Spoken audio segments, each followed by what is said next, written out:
Hello दोस्तों, आज की मेरी स्टोरी है रॉन्ग टर्न। चीना को चैलेंजेस का काफी शौक था और वह बहुत निडर थी। इसलिए उसके दोस्तों ने उससे शर्त लगाई कि हम तुम्हें तब बहादुर मानेंगे जब तुम रात के समय विसिरिंग हेलो के खतरनाक रास्ते पर अकेली जाकर बताओ, जहाँ से आज तक वापस कोई नहीं आया। चीना ने उनका चैलेंज कबूल कर लिया और रात के समय गाड़ी लेकर रवाना हो गई। रात काली साया थी, चांद तक की भी रोशनी नहीं थी।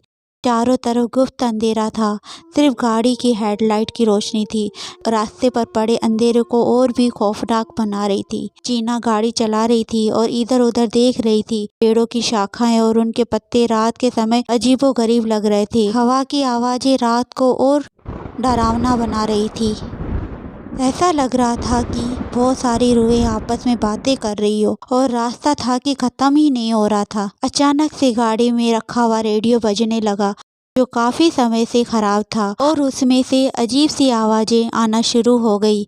आवाज ठीक से सुनाई नहीं दे रही थी, पर चीना समझ में आ गया था कि आवाज उसे क्या मैसेज देना चाहती है, और उस मैसेज को सुनकर वह काफी डर गई। वो मैसेज था कि तुम यहाँ से चली जाओ। ये मैसेज सुनकर भी चीना ने गाड़ी नहीं रोकी। चीना को रोड पर अजीबोगरीब शक्ल नजर आती, पर चीना उसे अपना वहम समझकर नजरअंदाज कर रही थी। अचानक से एक खतरनाक मोड़ पर चीना ने तेजी से गाड़ी मोड़ी। सामने का मंजर देखकर उसकी आंखें फटी की फटी रह गई। उसने गाड़ी को रोका।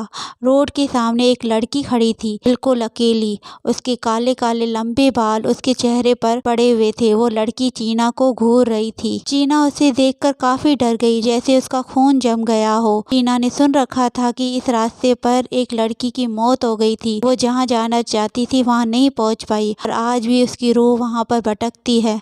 चीना ने हिम्मत करके उस लड़की से बात की, क्या आपको कहीं जाना है? चीना को अब अच्छी तरह से समझ में आ गया था कि यहाँ आना उसकी बहुत बड़ी भूल थी। उसने बहुत तेजी से गाड़ी चलाना शुरू कर दिया ताकि वो इस रास्ते से जल्दी निकल सके। तभी रेडियो दोबारा से चलना शुरू हो गया। यहाँ से चली जाओ, यहाँ से वापस चली जाओ। बिल्कुल वैसे ही जैसे और लोग इस खौफनाक रास्ते पर गए और कभी वापस नहीं आए।